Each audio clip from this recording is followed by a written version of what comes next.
Il était une fois un film d'horreur qui n'aurait jamais dû exister. Non, pas celui-là. D'ailleurs, avec un peu de recul, je commence déjà à regretter ce putain de film. Bref, 365 jours est un gros coulis de merde qui met le point sur un businessman trop riche qui se fait sucer par des nanas qui ont confondu son pénis avec une choupa choups et d'une nana qui ne sera intéressante qu'une fois qu'elle sera séquestrée chez lui et obligé de le supporter pendant 365 jours tout en étant forcé le kiffey et plus l'infinité. Ouais, ce serait bien si c'était que ça, sauf que ce que je vous ai pas dit, c'est que le mec, lui, il lui dit qu'il la touchera pas sans son consentement, alors qu'il lui tripote les nibards, lui caresse la chatte. Ouais, moi aussi j'aurais préféré que ce soit ce genre de chatte.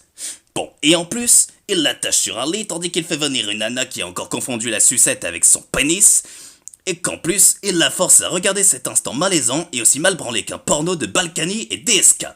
Ajoutez à ça le fait qu'il la séquestre et ne la laisse sortir qu'en l'accompagnant, le fait que le mec est grave mis en avant alors que les seules femmes qu'on voit sont traitées comme des objets sexuels qui ne servent qu'à se vider les couilles et à vider les comptes en banque des riches, et vous avez le film le plus beauf et misogyne de la Terre. Alors, beaucoup de gens m'ont dit qu'il y a des films qui montrent le racisme.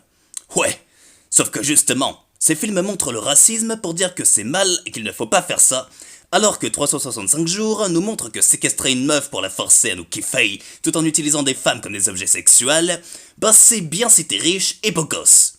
Donc les gens, arrêtez de vous branler sur des mauvais pornos et allez plutôt sur Jackie et Michel. C'était la minute polémique. Ouh là là.